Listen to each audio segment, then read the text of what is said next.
बहुत साल पहले की बात है। एक आलसी लेकिन भोला भाला युवक था आनंद। दिन भर कोई काम नहीं करता, बस खाता ही रहता और सोई रहता। घर वालों ने कहा कि चलो जाओ, निकलो घर से, कोई काम धाम करते नहीं हो, बस पड़े रहते हो। वह घर से निकलकर यूं ही भटकते हुए एक आश्रम पहुंचा।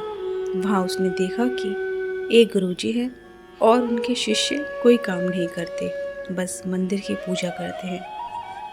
उसके मन में ये विचार आया कि ये काम बढ़िया है, कोई काम धाम नहीं, बस पूजा ही तो करना है। गुरुजी के पास जाकर पूछा, क्या मैं यहाँ रह सकता हूँ? गुरुजी बोले, हाँ हाँ, क्यों नहीं, लेकिन मैं कोई काम नहीं कर सकता हूँ। गुरुजी ने कहा, कोई काम नहीं करना है, बस पूजा करनी होगी।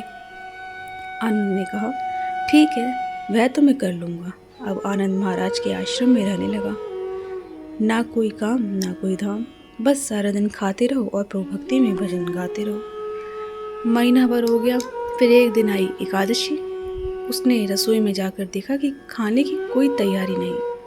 उसने गुरुजी से पूछा कि आज खाना नहीं बनेगा क्या? गुरुजी ने कहा, नहीं, आज तो एकादशी है, तुम्हारा भी उपवास है। उसने कहा, नहीं, अगर हमने उपवास कर लिया तो कल का दिन ही नहीं देख पाएंगे। हम तो नहीं कर सकते उपवास, हमें तो भूख लगती है, आपने पहले क्यों नहीं बताया? गुरुजी ने कहा, ठीक है, तुम ना करो उपवास, पर खाने भी तुम्हारे लिए कोई नहीं बनाएगा, तुम खुद बना लो। मरता क्या ना करता, गया रसोई में। गुरुजी फिर आए, देखो, अगर तुम खाना बना लो तो राम जी को भोग जरूर लगा देना और नदी के उस पार जाकर बना लो रसोई। ठीक है। लकड़ी, आटा, तेल, घी, सब्जी लेकर आनंद महाराज चल गए। जैसे तैसे खाना भी बनाया, खाने लगा तो याद आया कि गुरुजी ने कहा था कि राम जी को भोग लगाना है। लगा भजन गाने, आओ मेरे राम जी भोग लगाओ जी, प्रभु राम आइए, श्री राम आइए, मेरे भोजन का भोग लगाइए। कोई ना आया तो वह बेचैन हो गया कि यहाँ तो भूख लग रही है और राम जी आ ही नहीं रहे। भोला मानस जानता नहीं था कि प्रभु साक्षात तो आएंगे नहीं, पर गुरुजी की बात मानना जरूरी है। फिर उसने कहा, देखो प्रभु राम जी, मैं समझ गया कि आप क्यों नहीं आ रहे हैं। मैंने रूखा सूखा बनाया है और आपको तरमाल खाने की आदत है, इसलिए नहीं आ रहे हैं। तो सुनो प्रभु, आज वहाँ भी कुछ नहीं बनाए, सबको एकादशी है, खाना हो तो यह भोग ही खा लो। श्री राम अपने भक्त की सरलता पर बड़े मुस्कुराए और माता सीता के साथ प्रकट हो गए। भक्त असमंजस में, गुरुजी ने तो कहा था कि राम जी आएंगे, पर यहाँ तो माता सीता भी आई हैं और मैंने तो भोजन बस 2 लोगों का बनाया है। चलो कोई बात नहीं, आज इन्हें ही खिला देते हैं। बोला, प्रभु मैं भूखा रह गया, लेकिन मुझे आप दोनों को देखकर बड़ा अच्छा लग रहा है, लेकिन अगली एकादशी पर ऐसा ना करना, पहले बता देना कि कितने जन आ रहे हैं, और हाँ, थोड़ा जल्दी आ जाना। राम जी उसकी बात पर बड़े मुदित हुए, प्रसाद ग्रहण करके चले गए। अगली एकादशी पर भोला मानस सब भूल गया।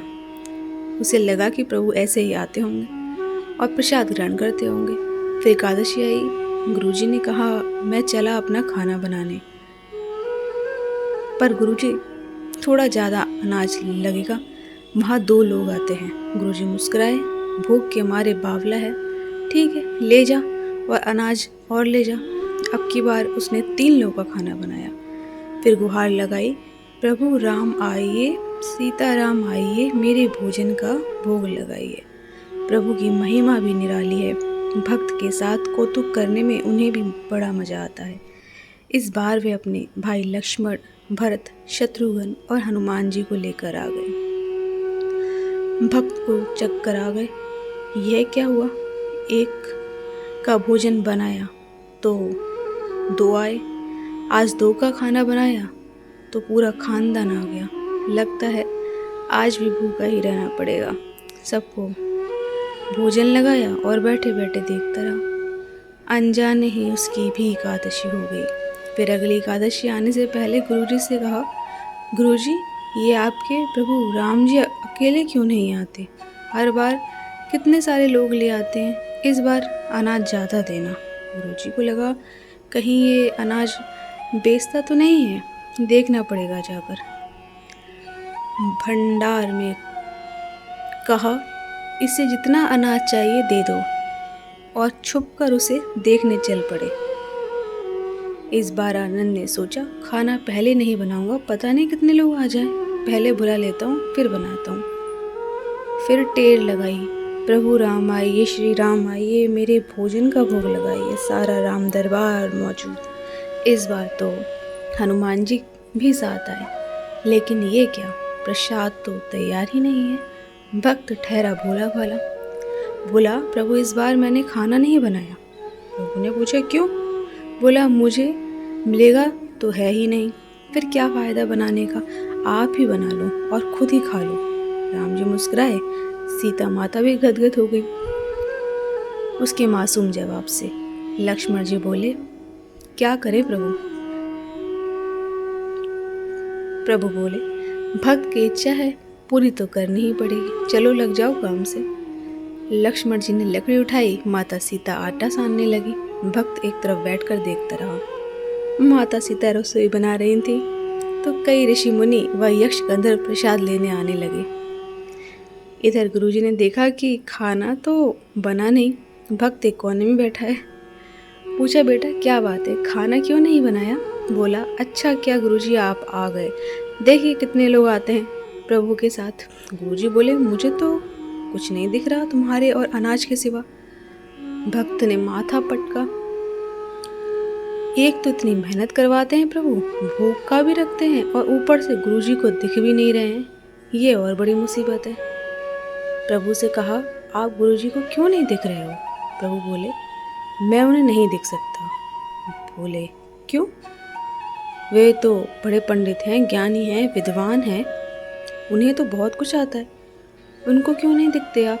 प्रभु बोले, माना कि उनको सब आता है, पर वे सरल नहीं है तुम्हारी तरह, इसलिए उनको नहीं दिख सकता।